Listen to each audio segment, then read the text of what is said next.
Le procès des deux anciens ministres Jamel Ould Abbès et Said Barkat s'est poursuivi jeudi avec l'audition des co-accusés et des témoins dans l'affaire de dilapidation des deniers publics et conclusion de marché en violation de la législation en vigueur, le parquet devant faire son réquisitoire dimanche prochain.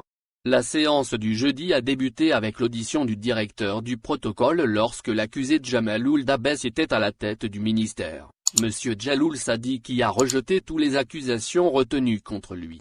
Il a indiqué qu'en sa qualité de directeur du protocole, sa mission se limitait à préparer les activités et visites du ministre, ainsi que les cérémonies, affirmant n'avoir aucune relation avec la gestion des fonds du ministère.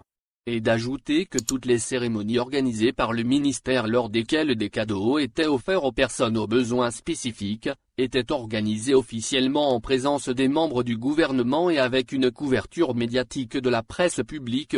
Il a affirmé également n'avoir aucune prérogative pour offrir des ordinateurs. Pour sa part, le trésorier du ministère, Kamel Mekkour, a fait savoir que le ministère avait acquis 1200 ordinateurs dont 978 avaient été remis à l'Office national des examens et concours, ONEC, pour distinguer les lauréats du baccalauréat, session 2009, soulignant n'avoir aucun droit de regard sur la quantité restante. Interrogé mercredi sur le sort du nombre restant des ordinateurs, l'ancien ministre Jamel Ould Abbès avait indiqué qu'ils ont été remis aux athlètes parmi les personnes aux besoins spécifiques qui se sont distinguées lors des Olympiades de Pékin.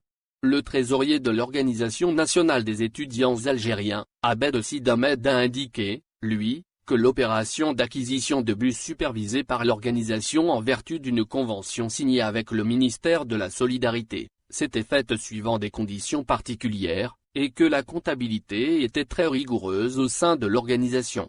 Les montants restants avaient été restitués au ministère, a-t-il assuré. Lors de leur audition, des travailleurs du ministère, notamment des agents de sécurité et le chauffeur personnel de l'ancien ministre Ould Abbès, ont déclaré avoir retiré des sommes importantes sous la pression, remis à Ould Abbès sur ordre de ce dernier.